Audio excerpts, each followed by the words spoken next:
Let me talk about cell phones for 5 minutes. Okay. So almost every alcoholic, so I get to talk to a lot of Gen Y kids, high school and older, but it's now the younger generation is going to be affected by this and then some. They are suffering, they are starting with a deficiency that is the responsibility, that we have to share responsibility in helping them overcome. Let me explain. Almost every alcoholic on the planet discovered alcohol when they were teenagers. Because when we're very young, the only thing we need from the only approval we need is from our parents. That's it. You know, a little kid looks to their parents, the parents are happy, they're happy. And then when we go through adolescence, we start to need the approval of our peers. As frustrating as this is for parents, it's actually very important for us because it allows us to acculturate outside of our immediate families, right? It's a very stressful time, adolescence, and what we're supposed to learn is to rely on our friends during this time of stress and anxiety. Some people accidentally discover alcohol and the numbing effects of dopamine, because that's what dopamine does. And unfortunately, they accidentally make a hardwired connection that when they suffer stress, you don't go to a friend, you go to the bottle.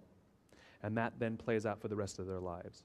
All alcoholics, 100%, drink for a finite number of reasons. Social stress, financial stress, career stress. That's pretty much it, right? It's a coping mechanism. So we know that you get a dopamine release, which is the same chemical that makes you feel good when you drink. We know that you get a dopamine release when your phone goes buzz or beep or flash or, bing. We know that you get that when you get social media alerts as well. And so what's starting to happen is these kids, as they're going through adolescence, nobody has recognized that the device is actually addictive. And so what we're actually doing is creating an entire generation of mini little addicts that are getting hardwired to believe that their sense of self-worth and their sense of coping comes from the device and not from another human being. That's why they suffer real stress when they lose followers. And they get real joy when they gain followers. Like the number of responses they get or likes that they get are real, those stresses. When they suffer, when they're feeling a little bit down, we do the same thing. When you're feeling a little down, you send out 10 texts hoping to get one back. And what's happening is because the device is so, can I borrow someone's phone? Here's what happens. The kids are walking around with them all the time. I now see girls walking around like this. Like they're not even holding them down here, it's like this. And I see boys walking around like this. This is just how they walk. It's here. It's not here. And they put it on the table in front of them. And here, let me show you what I mean. There's a subconscious effect on the people around us when we have our phones, and we're all guilty of this. What if I'm holding my phone? It's not tweeting, it's not buzzing, it's not beeping, and I'm not checking it. I'm simply holding my phone. Do you feel that you're the most important thing to me right now? No, you do not. And this is an artificial environment, simply by holding the phone. Which means when we show up to a meeting and we put our phones on the table, it says to the rest of the people in the room, you're not the most important thing to me right now. And by the way, putting your phone upside down is not more polite. When we show up for dinner with our families, when we have to have a conversation with one of our students, when we have to have a conversation with a parent, and we put a phone on the table, it says, this is not the most important thing to me right now. You felt it. And so the most important thing to do is to get rid of the device when you're engaging with another human being.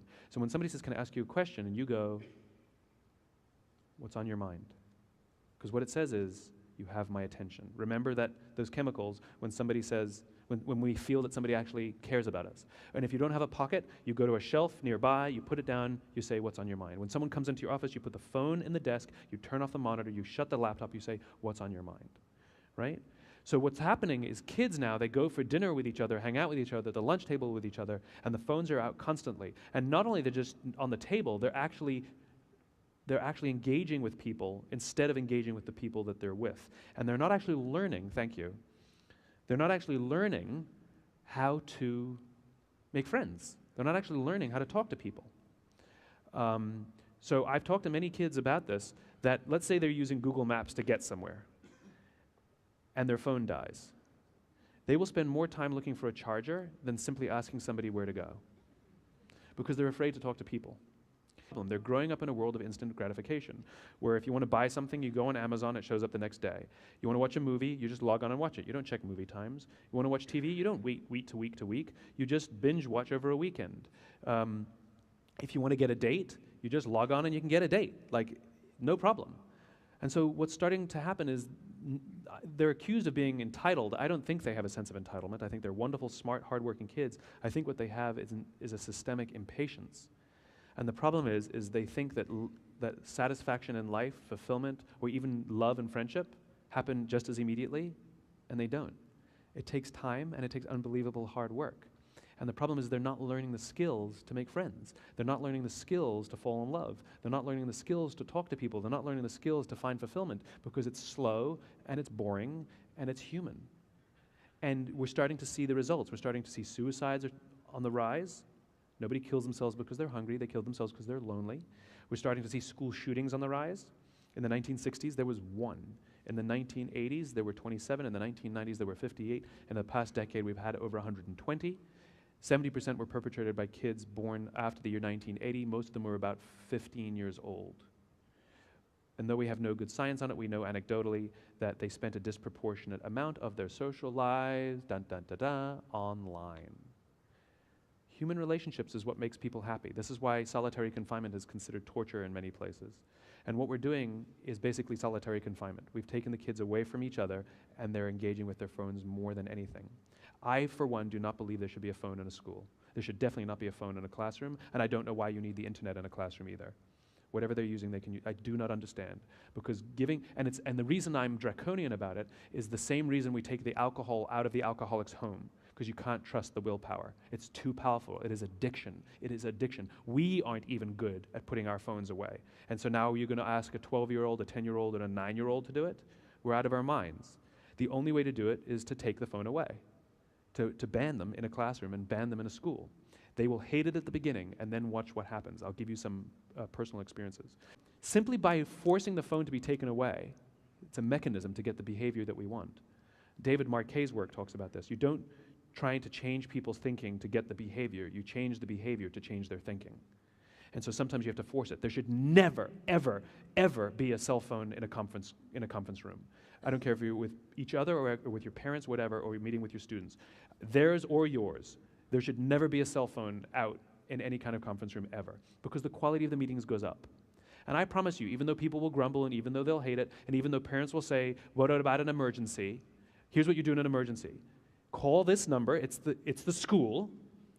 Tell us, little Jimmy, something happened to his grandmother, and we'll go get little Jimmy for you.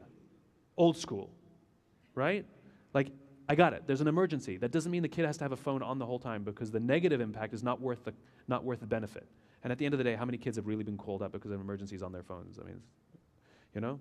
In my world, I would love to put chicken wire inside the sheetrock of all the schools so the phones just don't work. And it'd be like, AT&T, you know? Anyway, my point is what'll start to happen is simply by removing the device, including the cafeteria. I'm not talking classroom, I'm talking everywhere.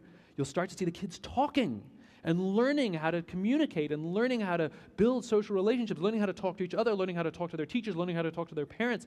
They will acculturate and socialize. There's skills that they're lacking that are manifesting in things like depression, suicide, and school shootings later on in life. Those are the worst case scenarios. The best case scenario is you just hate your life and live your life just going through life thinking life sucks and not really loving your friends. Colleges now are dealing with unprecedented numbers of people dropping out or taking leaves of absences because of depression. It all starts here. You know, if there's